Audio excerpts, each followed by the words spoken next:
இணைந்து கொண்டிருக்கின்றோம் வணக்கம் தமிழொலி நிகழ்ச்சியின் வாயிலாக. நிகழ்ச்சியிலே இன்றைய பத்திரிகைகளில் பிரசுரமாயிருக்கின்ற செய்திகளை நாங்கள் பார்க்கலாம். முதல்ல ஈழநாட்டு பத்திரிகையினுடைய செய்திகளை பார்க்கலாம்.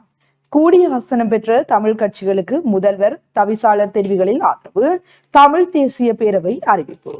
தமிழர் தாயகத்தில் உள்ளூராட்சி மன்றங்களில் கூடிய ஆசனங்களை பெற்ற அல்லது சமமான ஆசனங்களை பெற்றிருப்பின் கூடுதல் வாக்குகளை பெற்ற தமிழ் தேசிய கட்சிகளுக்கு மாநகர முதல்வர் மற்றும் தவிசாளர் தெரிவுகள் தொடர்பில் தமிழ் தேசிய பேரவை ஆதரவு வழங்கும் என தமிழ் தேசிய பேரவையின் தலைவரும் தமிழ் தேசிய மக்கள் முன்னணியின் பாராளுமன்ற உறுப்பினருமான கஜேந்திரகுமார் பொன்னம்பலம் தெரிவித்துள்ளார் என்கிறதான செய்தி பிரதான தலைப்பு செய்தியாக ஈழநாட்டு பத்திரிகையிலே பிரசுரமாக இருக்கின்றது.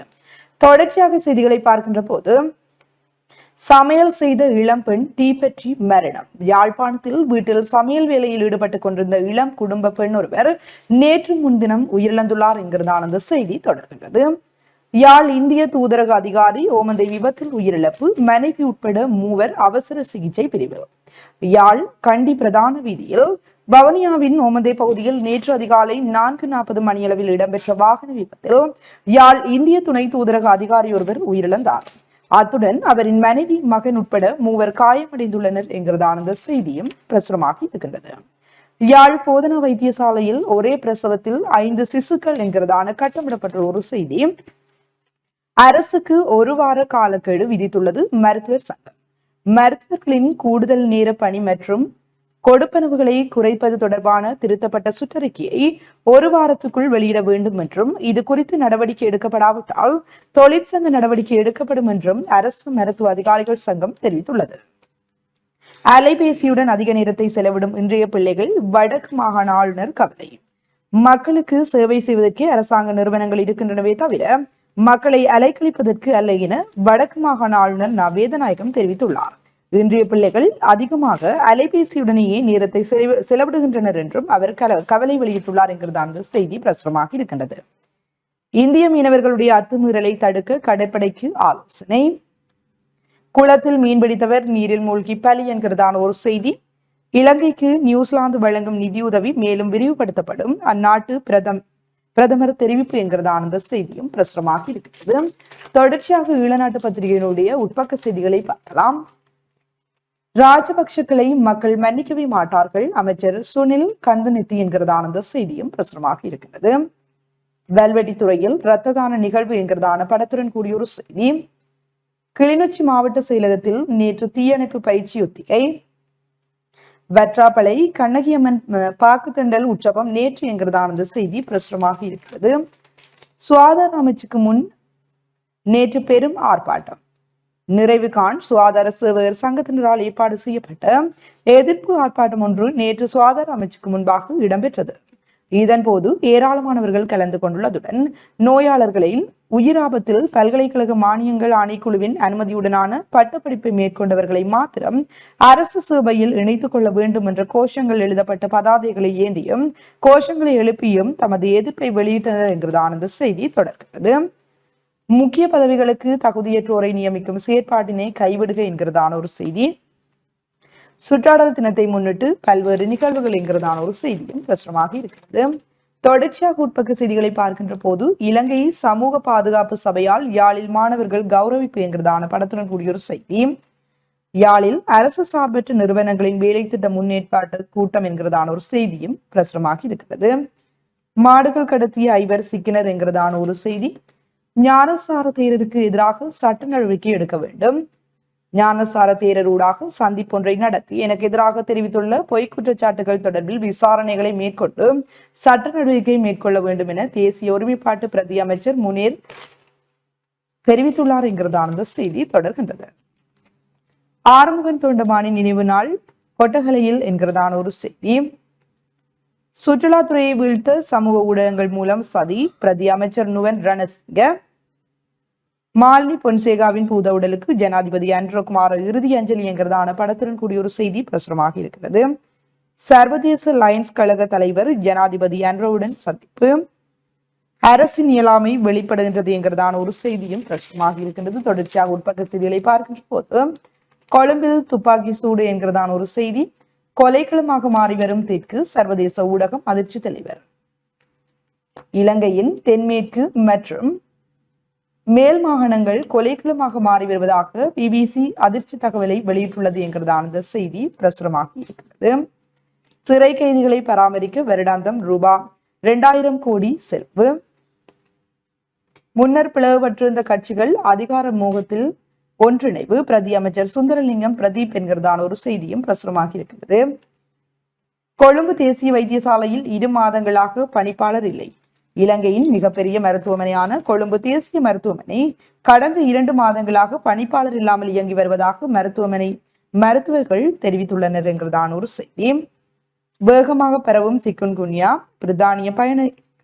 பிரித்தானியா பயண எச்சரிக்கை என்கிறதான ஒரு செய்தியும் பிரசுரமாக இருக்கிறது. ரயில் சாரதிகள் பற்றாக்குறை, 15 ரயில் சேவைகள் ரத்து. அதிக புகையை வெளியிடும் வாகனங்களுக்கு இனி சிக்கல். அதிக புகையை வெளியிடும் வாகனங்களை கண்டறிந்து குற்றவாளிகள் மீது முறையான நடவடிக்கை எடுப்பது தொடர்பில் கலந்துரையாடல் ஒன்று இடம்பெற்றுள்ளது. சஜித் அணியின் பதவி விலகலுக்கு தேர்தல் முறையே பிரதான காரணம். மரிகார் எம்பி சுட்டிக்காட்டு. ஐக்கிய மக்கள் சக்தி தொகுதி அமைப்பாளர்களுடைய விலகலுக்கு தேர்தல் முறைமையே பிரதான காரணம் என ஐக்கிய மக்கள் சக்தியின் பாராளுமன்ற உறுப்பினர் SM மரிகார் தெரிவித்துள்ளார். டெங்கு நோயாளர் எண்ணிக்கை நாட்டில் 22,000 கடந்தது. 42 பிரிவுகளில் அதி உயர் டெங்கு அபாயம் என்கிறதான ஒரு செய்தி. சுற்றுலாத்துறை தொடர்பில் பரவும் போலி செய்திகள். இலங்கையின் சுற்றுலாத்துறையை குறிவைத்து பல்வேறு போலி செய்திகள் மூலம் அரசாங்கத்தின் பெயருக்கு களங்கத்தை விளைவிக்க முயற்சிகள் மேற்கொள்ளப்படுவதாக சுற்றுலாத்துறை பிரதி அமைச்சர் ருவான் ரணசிங்க தெரிவித்துள்ளார். தேங்காயின் விலை மீண்டும் அதிகரிப்பு என்கிறதான ஒரு செய்தி. குரங்கு கணக்கெடுப்பு அறிக்கையில் தாமதம் என்கிறதான ஒரு செய்தி. வயம்பு தேசிய கல்வி கல்லூரி மாணவி மரணம் குறித்து விசாரணைகள் ஆரம்பம். பிங்கிரியாவில் அமைந்துள்ள வயம்பு தேசிய கல்வியியல் கல்லூரியில் அண்மையில் மாணவர் ஒருவர் உயிரிழந்தது குறித்து இலங்கை போலீசார் விசாரணைகளை ஆரம்பித்துள்ளனர் என்கிறதான அந்த செய்தியும் பிரசுரமாகி இருக்கிறது. போதைப் பொருளுடன் 3 கைது என்கிறதான ஒரு செய்தி. திருமலையில் காணிகளை விடுவித்தால் நெல் உற்பத்தி 5 லட்சம் தொன் உயரும். குவதாசன் எம்பி சுட்டிக்காட்டு. மனித பாவனைக்கு உதவாத உணவுப் பொருட்கள் மீட்பு. உணவக உரிமையாளர் மீது வழக்கு தாக்கல் என்கிறதான ஒரு செய்தியும் பிரசுரமாகி இருக்கிறது. திருகோணமலை நிலாவளி கடற்கரையில் சிரமதானம். நிந்தவூர் பிரதேசத்தில் விசேட டெங்கு தடுப்பு நடவடிக்கைகள் என்கிறதான படத்துடன் கூடிய ஒரு செய்தி. ஆட்சி அமைப்பது தொடர்பில் கருத்தரையும் கலந்துரையாடல் என்கிறதான ஒரு செய்தியும் பிரசுரமாகி இருக்கிறது. தொடர்ச்சியாக உலக செய்திகள் பக்கத்தில் பார்க்கின்ற போது பாகிஸ்தானில் கனமழை 20 பேர் உயிரிழந்தனர். பாகிஸ்தானில் இடிமின்னலுடன் கனமழை கொட்டி தீர்த்தது. இதனால் ஏற்பட்ட வெள்ளப்பெருக்கில் சிக்கி 20 பேர் உயிரிழந்தனர் என்கிறதான படத்துடன் கூடிய ஒரு செய்தி பிரசுரமாக இருக்கிறது. உக்ரைன் மீது ரஷ்யா ஏவுகணை தாக்குதல், 13 பேர் உயிரிழப்பு. மீண்டும் போராட்டம் வெடிக்கும் சூழல். பங்களாதேஷில் பதற்றம் அதிகரிப்பு என்கிறதான ஒரு செய்தி. அமெரிக்க ஏவுகணை தொழில்நுட்பத்தை ரஷ்யா திருடியது என்கிறதான ஒரு செய்தி. இந்தியாவின் முதல் எதிரி சீனா. அமெரிக்க புலனாய்வு அமைப்பு. அபாயகரமான ரசாயனங்களுடன் சரக்கு கப்பல் கடலில் மூழ்கியது என்கிறதான செய்திகள் உலக செய்திகள் பக்கத்திலே பிரசுரமாக இருக்கின்றது. தொடர்ச்சியாக விளையாட்டு செய்திகளை பார்க்கலாம்.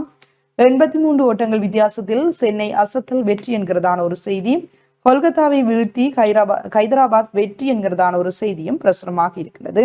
IPL வரலாற்றில் அதிகபட்ச ஓட்டங்கள் ஆதிக்கம் செலுத்தும் ஹைதராபாத் என்கிறதான செய்திகள் விளையாட்டு செய்திகள் பக்கத்திலே பிரசுரமாக இருக்கின்றன. தொடர்ச்சியாக பார்க்கின்ற போது ஆணையரவு உப்பள ஊழியர் போராட்டம் தொடர்கின்றது என்கிறதான ஒரு செய்தி. பாதாள உலகமே நாட்டை ஆள்கிறது, வீரவம்ச கூறுகிறார் என்கிறதான ஒரு செய்தியும் பிரசுரமாக இருக்கின்றது. இறுதிப்பக்க செய்திகளை பார்க்கின்ற போது சீன வர்த்தக அமைச்சர் குழு நாளை இலங்கை வருகின்றது. முக்கிய சந்திப்புகளில் ஈடுபடும். சீன வர்த்தக அமைச்சர் வாங் வெண்டாவோ தலைமையிலான 115 பேர் கொண்ட உயர்மட்ட பிரதிநிதிகள் குழு நாளை இலங்கைக்கு விஜயம் மேற்கொள்ள உள்ளது என்கிறதான இந்த செய்தி தொடர்கிறது. அந்தனி ஜீவாவின் அகவை தின நிகழ்வு என்கிறதான ஒரு செய்தி. விவசாயிகளின் வரி பணம் 21 கோடி ரூபாய் வீண் விரயம். விவசாயிகள் ஒன்றியம் குற்றச்சாட்டு என்கிறதான ஒரு செய்தி. விமலுக்கு எதிரான வழக்கு ஒத்திவைப்பு. மஹிந்தானந்தவுக்கு பிணை என்கிறதான ஒரு செய்தி. சுகாதார சேவையில் முதலீடு செய்வதை நாம் எப்போதும் ஊக்குவிக்க வேண்டும். அமைச்சர் நலிந்த ஜெயதிச. நாட்டின் ஏற்றுமதி 5.5 பில்லியன் அமெரிக்க டாலர்களாக உயர்வு என்கிறதான ஒரு செய்தி. ஆசிரியர்கள் ஆர்ப்பாட்டத்தால் கல்வி அமைச்சின் முன் பதற்றம் என்கிறதான செய்திகள் இன்றைய ஈழநாட்டு பத்திரிகையிலே பிரசுரமாக இருக்கின்ற பிரதான செய்திகளாக அமைந்திருக்கின்றன. தொடர்ச்சியாக நாங்கள் வலம்புரி பத்திரிகையினுடைய செய்திகளை பார்க்கலாம். வலம்புரி நாளிதழின் இன்றைய பிரதான செய்தியாக தள்ளாடுகிறது அனுர அரசு, தளர்வுற்றன முதலீடுகள், எச்சரிக்கிறார் லக்ஷ்மண் யாப்பா. விரிவாக இந்த செய்தியை பார்க்கையில் அனுர அரசாங்கத்தின் இயலாமை காரணமாக முதலீட்டாளர்கள் நாட்டிலிருந்து வெளியேற எத்தனிப்பதாகவும் இதனால் பலர் வேலை இழப்பர் எனவும் முன்னாள் அமைச்சர் லக்ஷ்மண் யாப்பா அபேவர்த்தன தெரிவித்துள்ளார் என்றவாறு இந்த செய்தி காணப்படுகிறது. அதனைத் தொடர்ந்து முற்பக்க செய்திகளுக்குள் ஓமந்தையில் கார் டிப்பர் கோர விபத்து, யாழ் இந்திய துணை தூதரக அதிகாரி பிரபாகர சர்மா உயிரிழப்பு, அவரது மனைவி மகன் மாமன் படுகாயம். அதன் தொடர்ச்சியான செய்தியை பார்க்கின்ற பொழுது வவுனியா ஓமந்தை பகுதியில் நேற்று அதிகாலை வேளை இடம்பெற்ற கார் டிப்பர் கோர விபத்தில் யாழ்ப்பாணம் இந்திய துணை தூதரகத்தின் உத்தியோகத்தர் சச்சிதானந்த குருக்கள் பிரபாகர சர்மா சம்பவ இடத்திலேயே உயிரிழந்துள்ளார். அவரது மனைவி சீதாலட்சுமி யாழ்ப்பாண பல்கலைக்கழக நடனத்துறை சிரேஷ்ட விரிவுரையாளர் ஆவார்.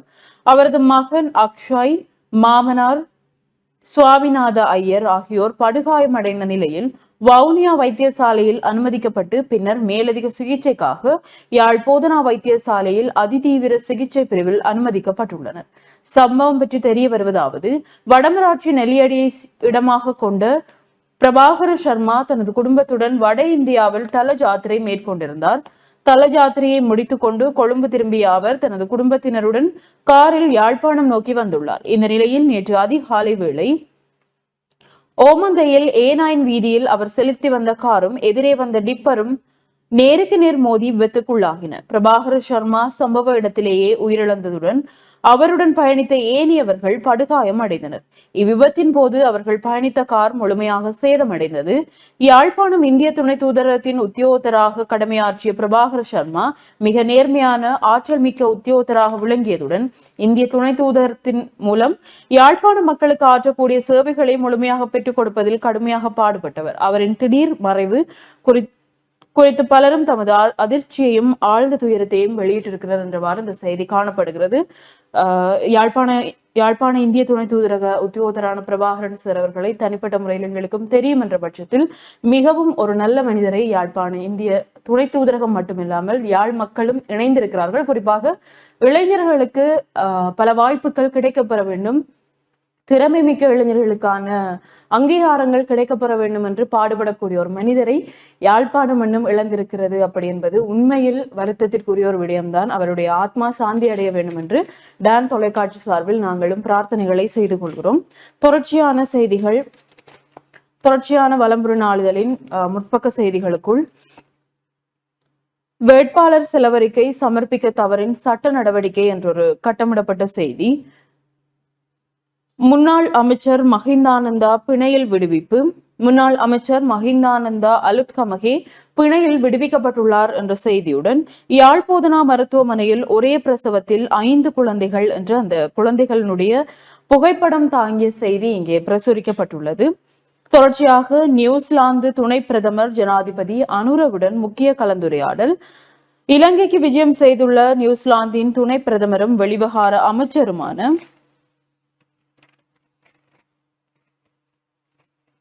வின்ஸ்டன் பீட்டர்ஸ் நேற்று ஜனாதிபதி அனுரகுமார திசாநாயக்கவை சந்தித்து கலந்துரையாடினார். இதன்போது பொருளாதாரம், இரு நாடுகளும் இடையிலேயான வெளியுறவு கொள்கை, முதலீடு, கல்வி, விவசாயம், சுற்றுலா உள்ளிட்ட முக்கிய விடயங்கள் தொடர்பில் கலந்தாலோசிக்கப்பட்டது. இந்த சந்திப்புக்கு முன்னதாக நியூசிலாந்தின் துணை பிரதமரும் வெளிவிவகார அமைச்சருமான விஜித ஹேரத்துக்கும் இடையிலான முக்கிய சந்திப்பு ஒன்றும் இடம்பெற்றமை குறிப்பிடத்தக்கது என்றவாறு இந்த செய்தி காணப்படுகிறது. தொடர்ச்சியாக இவ்வருட இறுதிக்குள் நாடு வீழ்ச்சியுறும் வஜிர அபேவர்த்தன ஆருடம். நாட்டின் பொருளாதாரத்தை கட்டியெழுப்பும் அரசாங்கத்தின் வேலை திட்டங்கள் ஆரோக்கியமானதாக இல்லை. இந்த நிலை தொடர்ந்தால் வருட இறுதிக்குள் நாடு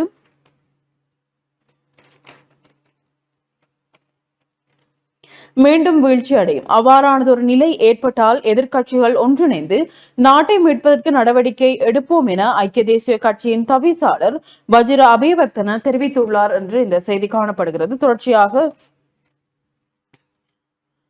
27 லட்சத்திற்கும் அதிகமான பணம் அபேஸ் மோசடி குற்றச்சாட்டில் பெண்ணொருவர் கைது. யாழ்ப்பாணம் வடமராட்சி கிழக்கு கட்டைக்காட்டு பகுதியில் குடும்ப பெண்ணொருவரிடம் வெளிநாடு அனுப்புவதாக கூறி 27,80,000 ரூபாய் மோசடி செய்த பெண்ணொருவரை போலீசார் கைது செய்துள்ளனர். சம்பவம் தொடர்பில் மேலும் தெரிய வருகையில் வடமராட்சி கிழக்கு கட்டைக்காட்டைச் சேர்ந்த ரமேஷ் பிரேமா என்னும் குடும்ப பெண்ணிடம் அவரது கணவரை கனடா அனுப்புவதாக கூறி பெண்ணொருவர் 27,80,000 ரூபாவை கடந்த 2023ஆம் ஆண்டு பெற்றுள்ளார். அதன் பின்னர் அவர் தொடர்பு துண்டிக்கப்பட்டதுடன் தாம் மோசடி செய்யப்பட்டதை உணர்ந்த பிரஸ்தாப பெண் காசு பரிமாற்றம் செய்யப்பட்டமைக்கான அனைத்து ஆதாரங்களுடன் போலீஸ் நிலையத்தில் முறைப்பாடு செய்திருந்தார். இதனை அடுத்து 2024ஆம் ஆண்டு சந்தேக நபருக்கு கிளிநொச்சி நீதிமன்றம் பயண தடை விதித்து பிடியாணை பிறப்பித்திருந்தது. இந்த நிலையில் குறித்த சந்தேக நபர் மருதங்கணி போலீசாரால் செம்பியன் பற்றில் வைத்து கைது செய்யப்பட்டுள்ளார். கைது செய்யப்பட்டவரிடம் போலீசார் மேலதிக விசாரணைகளை முன்னெடுத்து வருவதுடன் குறித்த நபர் அதே பகுதியில் பலரிடம் மோசடி செய்தமை தெரிய வந்துள்ளது என்றவாறு இந்த செய்தி காணப்படுகிறது. இவைதான் வலம்புரியின் முன்பக்க செய்திகளாக இருக்கிறது. குறிப்பாக இன்னும் ஒரு செய்தி, புதிய பயங்கரவாத தடை சட்டம் எதற்கு, தமிழ் தலைவர்கள் கேள்வி என்ற ஒரு செய்தியும் இங்கே பிரசுரிக்கப்பட்டுள்ளது. தொடர்ச்சியாக உட்பக்க செய்திகளை பார்க்கின்ற பொழுது, சமூக முன்னேற்ற நடவடிக்கைகளில் இருந்து அரசாங்கம் ஒருபோதும் பின்வாங்காது உறுதிபட தெரிவித்துள்ளார் ஜனாதிபதி. சமூக முன்னேற்றத்திற்காக எடுக்கப்பட்ட நடவடிக்கைகளை அரசாங்கம் ஒருபோதும் மாற்ற அனுமதிக்காது என ஜனாதிபதி அனுரகுமார திசாநாயக்க தெரிவித்துள்ளார் என்ற செய்தியுடன் கட்டமிடப்பட்ட ஒரு செய்தியாக, மீண்டும் அதிகரித்த தேங்காய் விலை, நாட்டு நிலவும் உப்பு பற்றாக்குறைக்கு மத்தியில் தற்போது தேங்காயின் விலையும் அதிகரித்துள்ளதாக தகவல் வெளியாகியுள்ளது. கொழும்பில் நேற்று முன்தினம் நடைபெற்ற ஊடக சந்திப்பின் போது நுகர்வோர் முன்னணி குறித்த விடயத்தினை தெரிவித்துள்ளது. இதன் அடிப்படையில் தேங்காய் ஒன்று 200 ரூபாவிற்கும் அதிகமான விலையில் விற்பனை செய்யப்படுவதாக அந்த முன்னணியின் தலைவர் அசேல சம்பத் தெரிவித்துள்ளார். அத்துடன் தற்போதைய சந்தையில் 245 ரூபாய் முதல் 250 ரூபாய் வரையில் தேங்காய் விற்பனை செய்யப்படுவதாக அவர் மேலும் தெரிவித்தார். இதேவேளை இந்த வருடத்தின் மே மற்றும் ஜூன் மாதங்களில் தேங்காய் அறுவடையில் அதிகரிப்பு எதிர்பார்க்கப்படுவதாக லுணுவில தேங்காய் ஆராய்ச்சி நிறுவனத்தின் தலைவர் அண்மையில் தெரிவித்திருந்தார். இந்த நிலையில் தேங்காய் விலை குறைவடையும் என எதிர்பார்க்கப்பட்ட நிலையில் தேங்காய் விலை அதிகரித்துள்ளமை குறிப்பிடத்தக்கது என்று இந்த செய்தி காணப்படுகிறது. நடப்பாண்டில் இலங்கையின் ஏற்றுமதி 5.5 பில்லியன் டாலர்களாக உயர்வு என்ற ஒரு செய்தியும் இங்கே பிரசுரிக்கப்பட்டுள்ளது. தொடர்ச்சியாக பாசையூர் புனித அந்தோனியார் ஆலயத்தின் 175வது யூபிலி பெருவிழா. பாசையூர் புனித அந்தோனியார் ஆலயத்தின் 175வது ஆண்டு யூபிலி பெருவிழா எதிர்வரும் ஜூன் மாதம் 1ஆம் திகதி ஞாயிற்றுக்கிழமை மாலை 5:45 மணிக்கு கொடியேற்றத்துடன் ஆரம்பமாக உள்ளது என்ற செய்தியும், போதைப் பொருட்களுடன் 2 பெண்கள் கைது. கட்டநாயக்க விமான நிலையத்தில் நேற்று 2 பெண்கள் விமான நிலைய போலீஸ் போதைப் பொருள் தடுப்பு பிரிவினரால் கைது செய்யப்பட்டுள்ளனர். சட்டவிரோதமாக கொண்டுவரப்பட்ட வெளிநாட்டு சிகரெட்டுகளுடன் சந்தேக நபர் கைது செய்யப்பட்டுள்ளார். கம்பளை மற்றும் ஹினுமுல்லா ஆகிய பிரதேசங்களைச் சேர்ந்த 30 மற்றும் 47 வயதுடைய 2 பெண்களே இதன் போது கைது செய்யப்பட்டுள்ளனர் என்றவாறு இந்த செய்தி காணப்படுகிறது.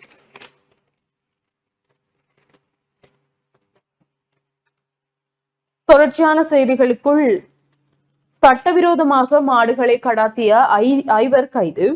யாழ்ப்பாணத்தில் சட்டவிரோதமாக மாடு கடத்தலில் ஈடுபட்ட சந்தேக நபர்கள் 5 நேற்று முன்தினம் கைது செய்யப்பட்டுள்ளனர் என்ற ஒரு செய்தி புகைப்படம் தாங்கியவாறு இங்கு பிரசுரிக்கப்பட்டுள்ளது. தொடர்ந்தும் கடல் வளத்தை பாதுகாக்கும் நடவடிக்கைகள் முன்னெடுப்பு என்ற ஒரு புகைப்படம் தாங்கிய செய்தி விரிவாக பார்க்கையில், இந்திய மீனவர்களின் அத்துமீறலை தடுப்பதற்கும் மீன்பிடி என்ற போர்வையில் இடம்பெறும் போதைப் பொருள் கடத்தல்களை முறியடிப்பதற்கும் தேவையான அனைத்து நடவடிக்கைகளையும் முன்னெடுக்குமாறு கடற்படையினருக்கு ஆலோசனை வழங்கப்பட்டுள்ளது என்றவாறு இந்த செய்தி தொடர்ந்து செல்கிறது. அதனைத் தொடர்ந்த வெளிநாட்டு செய்திகளுக்குள், நூலிழையில் உயிர் தப்பினார் புடின். உக்ரைனின் ட்ரோன் தாக்குதலில் இருந்து ரஷ்ய ஜனாதிபதி புடின் நூலிழையில் உயிர் தப்பியுள்ளதாக சர்வதேச ஊடகங்கள் செய்தி வெளியிட்டுள்ளன என்று இந்த செய்தி காணப்படுகிறது. அதனைத் தொடர்ந்த கட்டமிடப்பட்ட செய்தியாக, பாகிஸ்தானில் கனமழை வெள்ளத்தில் சிக்கி 20 பேர் பலி என்ற செய்தியுடன், சால்மன் மீன் வளர்ப்பு கப்பல் அறிமுகப்படுத்தும் சீனா என்று அந்த கப்பலினுடைய புகைப்படம் இங்கே பிரசுரிக்கப்பட்டுள்ளது. சீனாவுடன் இணைந்து அணு ஆயுதங்களை மேம்படுத்தும் பாகிஸ்தான், அமெரிக்கா பரபரப்பு அறிக்கை என்றவாறு வலம்புரி நாளிதழின் வெளிநாட்டு செய்திகள் காணப்படுகிறது. அதனைத் தொடர்ந்து உள்நாட்டு செய்திகளுக்குள், கைதிகளை பராமரிக்க 2000 கோடி ரூபாய் செலவு. விரிவாக பார்க்கையில், நாட்டின் சிறைச்சாலைகளில் கைதிகளை பராமரிப்பதற்காக ஆண்டுதோறும் சுமார் 20 பில்லியன் ரூபாய், அதாவது 2000 கோடி ரூபாய் செலவிடப்படுவதாக சிறைச்சாலை திணைக்களம் தெரிவித்துள்ளது. இதில் சுமார் 7 பில்லியன் ரூபாய் கைதிகளுக்கு உணவு மற்றும் பானங்கள் வழங்குவதற்காக செலவிடப்படுவதாகவும் திணைக்களம் சுட்டிக்காட்டியுள்ளது என்று இந்த செய்தி காணப்படுகிறது. தொடர்ந்து கட்டமிடப்பட்ட செய்தியாக மாட்டிறைச்சியுடன் ஒருவர் கைது. யாழ்ப்பாணம் வடமராட்சி கிழக்கு மருதங்கேணி பகுதியில் சட்டவிரோதமாக மாட்டிறைச்சியுடன் ஒருவர் கைது செய்யப்பட்டுள்ளார் என்ற ஒரு செய்தியும், சீரற்ற கால்நிலையால் சிறுபோக நெற்செய்கை பாதிப்பு, கிளிநொச்சி விவசாய பணிப்பாளர். சீரற்ற கால்நிலை காரணமாக சிறுபோக நெற்செய்கை, மடிச்சுக்கட்டி, அறக்கொட்டியான், சிற்றுண்ணிகள் போன்றவற்றின் தாக்கம் அவதானிக்கப்படுவதாக இந்த செய்தி காணப்படுகிறது. குறிப்பாக விவசாயிகளுக்கு இந்த மடிச்சுக்கட்டி நோய் தொடர்பான எச்சரிக்கையும் விடப்பட்டிருக்கிறது என்ற செய்தி இங்கு காணப்படுகிறது. அதனைத் தொடர்ந்து ஜனாதிபதி அனுரவின் நினைப்பு ஜூன் 2 தவிடுபடியாகும். நிரோஷன் பாதுகாக்க உறுதிபட தெரிவிப்பு என்ற ஒரு செய்தி இங்கு பிரசுரிக்கப்பட்டுள்ளது. 60 மாடுகளை பிடித்தது வவுனியா மாநகர சபை. விரிவாக பார்க்கையில், வவுனியா மாநகர சபையில் பொது போக்குவரத்திற்கு இடையூறு ஏற்படுத்தும் வகையில் கட்டாக்காலியாக தெரிந்த 60க்கும் மேற்பட்ட மாடுகள் மாநகர சபையால் பிடிக்கப்பட்டுள்ளது என்று இந்த கட்டமிடப்பட்ட செய்தி காணப்படுகிறது. அதனைத் தொடர்ந்து சட்டத்தில் திருத்தத்தை மேற்கொள்ள மனித உரிமைகள் ஆணைக்குழு முடிவு. நீதி கோருபவர்களுக்கு நிவாரணம் வழங்குவதற்காக ஆணைக்குழுவால் வழங்கப்பட்ட பரிந்துரைகள் செயற்படுத்தப்படவில்லை என்பதை இலங்கை மனித உரிமை ஆணைக்குழு அங்கீகரித்துள்ளதால் 1996ஆம் ஆண்டின் 21ஆம் இலக்க சட்டத்தின் திருத்தம் மேற்கொள்வதற்கு இலங்கை மனித உரிமைகள் ஆணைக்குழு திட்டமிட்டுள்ளதாக மனித உரிமைகள் ஆணையத்தின் ஆணையாளர் நிமல் புஞ்சி ஹேவா தெரிவித்துள்ளார் என்றவாறு இந்த செய்தி காணப்படுகிறது. இவைதான் இன்று வெளிவந்திருக்கக்கூடிய இந்த வலம்புற நாடுகளின் செய்திகளாக இருக்கிறது. தொடர்ச்சியாக உதயன் பத்திரிகையின் செய்திகளோடு இணைந்திருக்கலாம். உதயன் பத்திரிகையினுடைய செய்திகளை நாங்கள் பார்க்கலாம். ஓமந்தையில் நேற்று விபத்து, இந்திய தூதர் அதிகாரி பலி என்கிறதான இந்த செய்தி பிரதான தலைப்பு செய்தியாக உதயன் பத்திரிகையிலே பிரசுரமாக இருக்கிறது. தொடர்ச்சியாக செய்திகளை பார்க்கலாம். அதிக ஆசனங்களை பெற்ற தமிழ் தேசிய தரப்புகள் ஆட்சி அமைப்பதற்கு ஆதரவு, தமிழ் தேசிய பேரவை தீர்மானம் என்கிறதான ஒரு செய்தி. குளத்தில் மூழ்கி இளைஞர் சாவு என்கிறதான ஒரு செய்தி. அத்துமீறி மீன்பிடி போதைப் பொருள் கடத்தலை தடுக்க இலங்கை கடற்பரப்பில் அதியுச்ச பாதுகாப்பு உடன் நடைமுறைப்படுத்த உயர்மட்ட கூட்டத்தில் முடிவு. இலங்கையின் கடற்பரப்பில் உடனடியாக நடைமுறைக்கு வரும் வகையில் பாதுகாப்பு பலப்படுத்தப்பட்டுள்ளது. கொழும்பில் இடம்பெற்ற உயர்மட்ட கலந்துரையாடலை தொடர்ந்தே இந்த தீர்மானம் எடுக்கப்பட்டுள்ளது என்கிறதான செய்தி பிரசுரமாக இருக்கிறது. தொடர்ச்சியாக செய்திகளை பார்க்கின்ற போது மன்னார் மாவட்டத்தில் ஜீன் பிரவுன் மாதிரி கிராமம் பொதுமக்களிடம் கையளிப்பு என்கிறதான ஒரு செய்தி. பிரிட்டனின் உயர்கல்வியில் இலங்கையர்கள் ஆதிக்கம், பிரிட்டன் வர்த்தக அமைச்சர் தெரிவிப்பு. பிரிட்டனின் உயர்கல்வியை பெறும் மாணவர்களுடைய எண்ணிக்கையில் 2வது இடத்தில் இலங்கை மாணவர்களே காணப்படுகின்றனர் என்று பிரிட்டனின் வர்த்தக அமைச்சர் ஹெர்னாண்டோ பிரபு தெரிவித்துள்ளார் என்கிறதான செய்தி பிரசுரமாக இருக்கிறது. சிறுபோக நெச்சகையில் இலை மடிச்சுக்கட்டி நோய் அவதானமாக இருக்குமாறு விவசாயிகளுக்கு அறிவுறுத்து என்கிறதான ஒரு செய்தியும் பிரசுரமாக இருக்கிறது. ஜூன் 3ஆம் தேதி முதல் நாடாளுமன்ற அமர்வுகள் என்கிறதான கட்டமிடப்பட்டுள்ள ஒரு செய்தி. கொழும்பு மாநகர சபையின் முதல்வர் வேட்பாளர் யார் என்று அறிவிக்கப்பட உள்ளது ஐக்கிய மக்கள் சக்தி என்கிறதான செய்திகள் உதயன் பத்திரிகையினுடைய முதற்பக்க செய்திகளாக பிரசுரமாக இருக்கின்றன. தொடர்ச்சியாக உட்பக்க செய்திகளை பார்க்கலாம். மாகாண தேர்தலை முடிந்தால் நடத்துங்கள், சவால் விடுகிறது மொட்டு.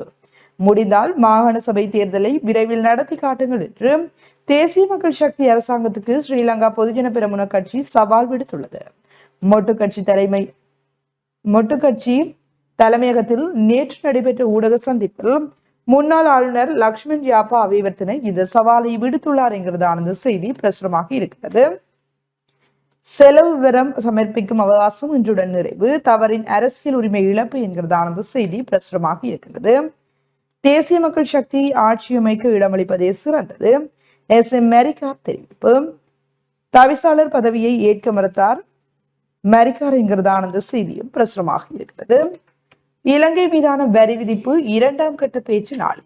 இலங்கை மீது விதிக்கப்பட்டுள்ள தீர்வை வரி தொடர்பாக நாளையும் நாளை மறுதினமும் அமெரிக்காவின் வாஷிங்டன் நகரில் கலந்துரையாடல்கள் நடைபெற உள்ளன என்கிறதான செய்தி தொடர்கிறது. விவசாய மேம்பாட்டுக்கு ஸ்டேல் உதவி.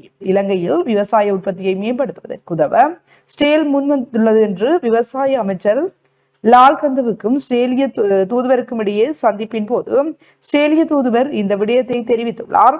ஸ்டேல் 32 திட்டங்களுக்கு உதவ முன்வந்துள்ளதுடன் திட்ட முன்மொழிவுகளையும் கோரியுள்ளது என்கிறதான இந்த செய்தி தொடர்கிறது. கட்டுநாயக்கவில் இலத்திரனியல் கதவுகள் என்கிறதான ஒரு செய்தி.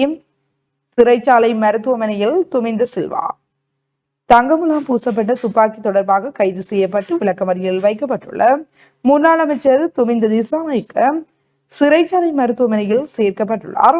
நீதிமன்ற உத்தரவை தொடர்ந்து அவர் மருத்துவ பரிசோதனைக்காக சிறை மருத்துவமனையில் சேர்க்கப்பட்டுள்ளார் என்று சிறைச்சாலை வட்டாரங்கள் தெரிவிக்கின்றன. மகிதானந்தவுக்கு மன்று பிணை அனுமதி என்கிறதான அந்த செய்தியும் பிரசுரமாக இருக்கிறது. இந்தியா பாகிஸ்தான் மோதலின் போது இலங்கைக்குள் நுழைந்த சீனாவின் ஆய்வு கப்பல் பிராந்தியத்தில் பரபரப்பு தகவல். இந்தியாவுக்கும் பாகிஸ்தானுக்கும் இடையிலான மோதலின் போது சீனாவின் டாயன்கியாவோ என்கின்றதான ஆய்வு கப்பல் எந்த அனுமதியையும் பெறாது இலங்கைக்குள் நங்கூரமிட்டுள்ளதாக கொழும்பு ஊடகங்கள் செய்தி வெளியிட்டுள்ளன என்கிறதான படத்துடன் கூடிய ஒரு செய்தி. யாழ் மாவட்ட பதில் செயலருடன் உலக வங்கி குழுவினர் சந்திப்பு என்கிறதான படத்துடன் கூடிய ஒரு செய்தி பிரசுரமாக இருக்கிறது. இலங்கையின் கராத்தே தோ சம்மேளனத்தின் ஆண்டு விழா முல்லைத்தீவில் என்கிறதான செய்தி. மீண்டும் உயரும் விலைகள் நுகர்வோர் முன்னணி விசனம். நாட்டில் உப்புக்கு தட்டுப்பாடு நிலவும் நிலையில் தற்போது மீண்டும் தேங்காய் விலை அதிகரித்து வருகின்றது என்று நுகர்வோர் முன்னணி குற்றம் சுமத்தியுள்ளது என்கிறதான செய்தி பிரசுரமாக இருக்கிறது. சுற்றுலா பயணிகள் வருகை அதிகரிப்பு. இந்த வருடத்தின் இதுவரையான காலப்பகுதியில் 9,88,669 சுற்றுலா பயணிகள் நாட்டுக்கு வந்துள்ளனர் என்று சுற்றுலா அபிவிருத்தி அதிகார சபை தெரிவித்துள்ளது. கல்வி அமைச்சு வளாகத்தில் ஆசிரியர் குழு போராட்டம். இராணுவ முகாம்களில் நலன்புரி பிரிவு ஆரம்பம் என்கிறதான படத்துடன் கூடிய ஒரு செய்தி பிரசுரமாக இருக்கிறது. வடக்கு விவசாய உற்பத்திகளை முடிவு பொருளாக்க திட்டம் வடக்கு ஆளுநர் தெரிவிப்பு. வடக்கு விவசாய உற்பத்தி பொருட்கள் தற்போது மூலப்பொருட்களாகவே தென்பகுதிக்கு செல்கின்றன.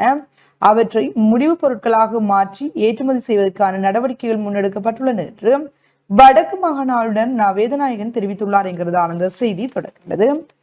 ஆசிய விஞ்ஞானிகள் பட்டியலில் ரவிராஜன்.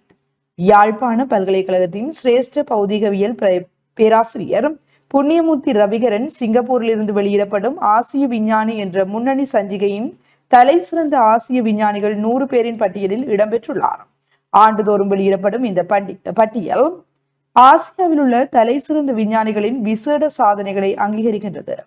யாழ் பல்கலைக்கழக விஞ்ஞான பீடாதிபதியாக கடந்த 5 ஆண்டுகளாக பணியாற்றி வரும் பேராசிரியர் புண்ணியமூர்த்தி ரவிராஜன் இந்த பட்டியலில் இடம் பிடித்துள்ளார்.